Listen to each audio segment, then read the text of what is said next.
అక్కడ నువ్వా నేనా అంటూ సాగే ఎన్నికలు లేవు. ఓటర్లను ప్రలోభాలకు గురి చేసే ఘటనలు అసలే లేవు. గ్రామాభివృద్ధి లక్ష్యంగా ఊరంతా ఒకే మాటపై నిలబడతారు. అందరూ కలిసి చర్చించుకుని సమిష్టి నిర్ణయం తీసుకుంటారు. తమ ఊరిని అభివృద్ధి చేసే వారినే సర్పంచ్లు, వార్డు సభ్యులుగా ఎన్నుకుని ఆదర్శంగా నిలుస్తున్నారు. ఉమ్మడి మెదక్ జిల్లాలో ఏకగ్రీవ పంచాయతీలపై V6 స్పెషల్ రిపోర్ట్.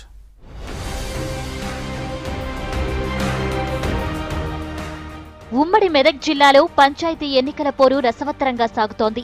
గతంలో కంటే భిన్నంగా ఈసారి చాలా ప్రాంతాల్లో పంచాయతీలను ఏకగ్రీవంగా ఎన్నుకున్నారు జనం. గ్రామ పెద్దలు, నేతలు, ప్రజలు కలిసి సామరస్యంగా చర్చించుకుని సర్పంచులు, వార్డు సభ్యులను ఎన్నుకున్నారు. గ్రామాభివృద్ధికి కృషి చేస్తామని చెప్పిన వారికి పట్టం కట్టారు. ఉమ్మడి జిల్లాలో మొత్తం 1615 పంచాయతీలుండగా 3 దశల్లో కలిపి మొత్తం 241 పంచాయతీలను ఏకగ్రీవంగా ఎన్నుకున్నారు. ఎక్కువ గ్రామాలు ఏకగ్రీవాలైన జాబితాలో సంగారెడ్డి జిల్లా ముందు వరుసలో ఉంది. ఇక్కడ మొత్తం 101 పంచాయతీలు ఏకగ్రీవమయ్యాయి.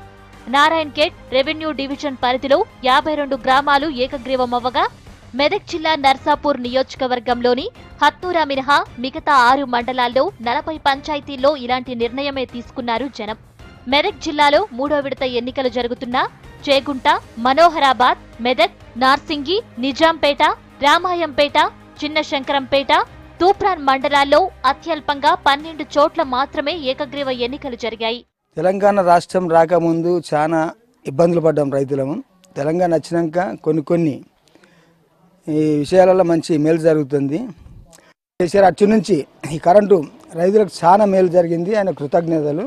అందరిని కూర్చుండబెట్టి ఏకగ్రీవంగా ఏర్పాటు చేసే ప్రయత్నం 100% చేస్తాము. టీఆర్ఎస్ నుంచే గెలుస్తారు.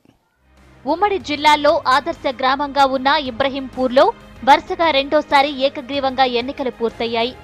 నారాయణఖేడ్ మండలం నర్సాపూర్లో సర్పంచి, ఉప సర్పంచి, వార్డు సభ్యులు ఇలా అందరూ మహిళలనే ఏకగ్రీవంగా ఎన్నుకున్నారు.